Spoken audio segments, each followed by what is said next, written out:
Values Education 9, Term 1, Learning Competency 8A, nakapagpapahayag ng mga paraan ng paggabay ng pamilya sa pagkilala sa sariling sexualidad. Bago natin talakayin ang gampanin ng pamilya, mahalagang magkaroon muna tayo ng malinaw at wastong pag-unawa sa kahulugan ng sexualidad. Marami sa atin ang nagkakaroon ng maling kaisipan na ang sexualidad ay patungkol lamang sa physiological na anyo ng katawan o sa pakikipagtalik. Ngunit bilang mga mag-aaral ng values education, dapat nating maunawaan na ang sexualidad ay ang kabuuan ng ating pagkatao. Sakop nito ang ating kaisipan, ang ating mga emosyon, at ang paraan kung paano natin ipinapahayag at ginagampanan ang ating sarili bilang isang lalaki o babae sa ating lipunan. Upang higit nating maunawaan kung paano na ipapakita ang sexualidad sa ating pang-araw-araw na buhay, suriin natin ang apat na aspeto nito. Una, ang aspetong pisikal. Ito ay tumutukoy sa ating katawan. Halimbawa nito ay mga likas na pagbabago ngayong kayo ay nasa grade 9, tulad ng paglalim ng boses ng mga lalaki, pag-unlad ng katawan at pagreregla sa mga babae, at ang mabilis na pagtangkad. Pangalawa ay ang aspetong emosyonal. Sakop nito ang ating mga saloobin at damdamin. Isang magandang halimbawa nito ay ang pagkakaroon ng paghanga o crush sa isang tao o ang pag-aaral kung paano pamahalaan ang emosyong ito ng may katinuan. Pangatlo, aspetong sosyal. Ito ay nakatuon sa ating pakikitungo sa kapwa. Halimbawa ang paggalang sa personal na espasyo o boundaries ng iyong mga kaibigan at ang pagpapanatili ng malinis at maayos na pakikipagkaibigan. At pang-apat ay ang aspetong moral at espiritual. Dito nakapaloob ang ating mga batayang pagpapahalaga. Halimbawa nito yung pagpili na panatilihin ang disiplina sa sarili at pag-iwas sa mga hindi nararapat na relasyon habang bata pa, bilang paggalang sa sariling dignidad.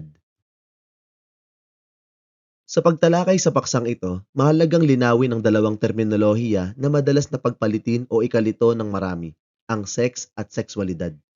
Ang sex ay nakatuon sa biological na katangian ng isang tao na itinalaga mula sa kanyang kapanganakan. Sakop nito ang ating mga pisikal na organ, chromosomes at hormones na nag-uuri sa atin bilang lalaki o male o babae o female. Samantalang ang sexualidad naman ay tumutukoy sa kabuuan ng ating pagkatao. Hindi lamang ito nagtatapos sa ating biological na anyo. Sakop nito ang ating paraan ng pag-iisip, pagmamahal, moralidad, at kung paano tayo nakikipag-ugnayan ng may dignidad sa ating kapwa. Sa madaling salita, ang sex ay biological na katangian ng ating katawan, habang ang sexuality naman ay ang paraan kung paano natin isinasabuhay ang ating pagkatao. Ayon sa Teaching Sexual Health, ang ating pamilya, lalo na ang ating mga magulang, ang mga unang may kakayahan na magbigay ng gabay at kaalaman tungkol sa sexualidad. Bago pa man tayo makipag-ugnayan sa labas ng ating bahay, ang ating pagkatuto ukol sa sexualidad ay nagsisimula na sa 5 pangunahing karanasan at gawaing ito sa loob ng tahanan. Isa-isahin natin ang mga ito. Paraan ng paghawak at pag-aaruga. Nakatuon ito sa kung paano ipinapadama ng ating mga magulang ang proteksyon at paggalang sa ating katawan. Isang malinaw na halimbawa nito ay ang maingat at may pagmamahal na paghawak, pagyakap, at pag-alalay sa atin ng ating mga magulang simula pa noong tayo ay sanggol. Dahil sa mga karanasang ito, natututuhan natin ang kaisipan ukol sa safe touch o ligtas na paghawak na nagiging batayan natin upang galangin at ingatan ang ating sariling pisikal na katawan. Nararamdaman ng katawan sa mga magulang. Binibigyang diin ang kahalagahan ng pagbuo ng damdamin ng seguridad at tiwala sa loob ng pamilya. Ang halimbawa nito ay yung pakiramdam ng kaginhawaan at kawalan ng takot ng isang anak kapag kasama ang kanyang mga magulang sa tahanan. Ang ganitong uri ng emotional safety o emotional na seguridad ay nagpapatatag sa tiwala ng kabataan sa kanyang sarili at sa kanyang pagkatao. Paniniwala ng pamilya sa dapat at hindi dapat sinasabi. Tungkol naman sa ikatlong punto, ito ay ang pagtatakda ng pamilya ng mga tamang pamantayan at boundaries sa pananalita at kilos.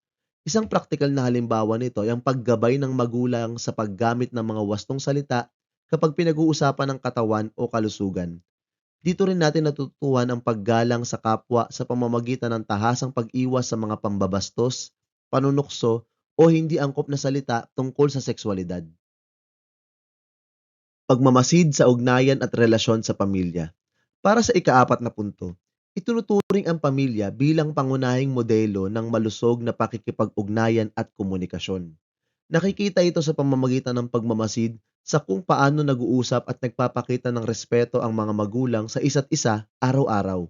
Mula sa mga obserbasyong ito, natututuhan ng kabataan ang tamang paraan ng pagpapahayag ng pagmamahal at ang maayos na paglutas ng alitan ng may dignidad.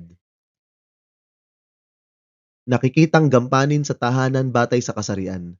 At para sa ikalimang punto, nakatuon ito sa pag-unawa sa mga responsibilidad at tungkulin ng bawat miyembro ng pamilya. Isang magandang halimbawa nito ay ang patas na paghahati at pagtutulungan sa mga gawaing bahay ng walang diskriminasyon.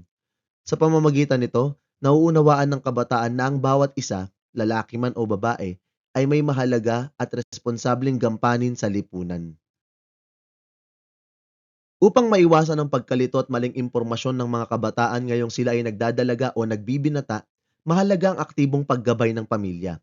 Ayon sa Teaching Sexual Health, may 5 pangunahing paraan kung paano magagampanan ng pamilya at ng mga magulang ang kanilang tungkulin bilang pangunahing gabay sa sexualidad. Isa-isahin natin ang mga ito. Ang unang paraan ay ang pagiging matapat sa kasagutan kapag ang kabataan ay nagtatanong ukol sa kanyang sexualidad. Naisasagawa ito sa pamamagitan ng pagsagot sa mga katanungan tungkol sa mga pagbabago sa katawan at damdamin gamit ang mga salitang angkop at madaling maunawaan ng anak. Sa halip na iwasan o ikahiya ang usapan, ang matapat na pagtugon ng pamilya ay nagtataguyod ng tiwala at bukas na komunikasyon sa loob ng tahanan. Ang ikalawang paraan naman ay ang pagbibigay ng tamang impormasyon sa mga kabataan. Napakahalaga nito upang maiwasan ng misinformation o maling paniniwala na madalas na nakukuha ng mga mag-aaral sa internet, social media, o mga maling payo ng barkada. Sa pamamagitan ng paghahatid ng tumpak, sayantipiko at moral na kaalaman, natutulungan ng pamilya ang anak na magkaroon ng malusog at wastong kaisipan. Ang ikatlong paraan ay ang pagpapakita ng pagkukusa na makipag-usap sa mga miyembro ng pamilya. Marami sa mga kabataan ang nahihirapan o nahihiyang magtanong. Kaya naman ang mga magulang ang dapat magkusa na buksan ang usapan, lalo na kapag napapansing may pinagdadaanan ang anak. Ang inisyatibong ito ay nagtataguyod ng tinatawag na safe space o ligtas na espasyo kung saan malayang nakakapagpahayag ang anak ng walang takot na mahusgahan. Tungkol naman sa ikaapat na paraan, ito ay ang pagbabahagi ng pamilya ng kanilang mga pananaw, alalahanin at pagpapahalaga.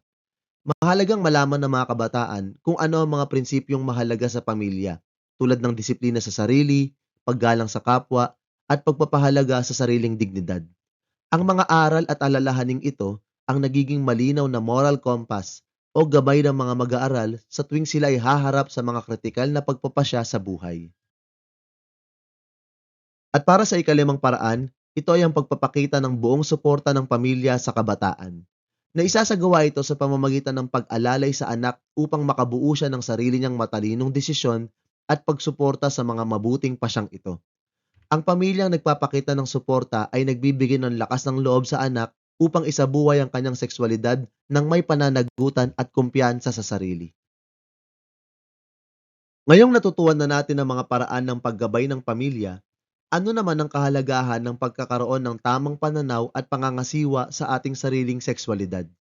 Ayon sa pag-aaral ni Napunsalan at ng kanyang mga kasamahan noong 2019, ang maayos na pangangasiwa sa sexualidad ay nagpapakita ng mataas na antas ng disiplina sa sarili at integridad. Nagsisilbi itong pananggalang upang mailayo natin ang ating sarili sa mga maling desisyon na maaaring makapagpababa sa ating pagkatao. May 3 pangunahing mabuting na idudulot ang pagkakaroon ng disiplina sa sarili at integridad. Ang unang mabuting na idudulot ay ang pagiging malayo sa anumang damdaming maaaring makagulo sa ating sarili at isipan. Kapag alam natin sa ating sarili na ang isang kilos ay hindi naayon o hindi pa tama sa ating edad, ang hindi paggawa nito ay naglalayo sa atin sa matinding pag-aalala, pagsisisi at pagkabagabag.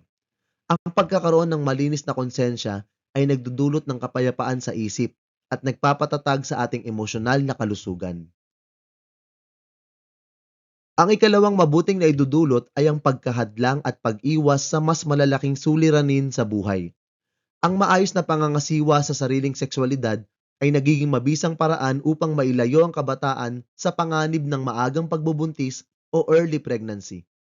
Mabisa rin itong proteksyon laban sa mga sexually transmitted infections o STIs na nagbibigay daan upang mapangalagaan ang iyong pisikal na kalusugan at ang iyong kinabukasan.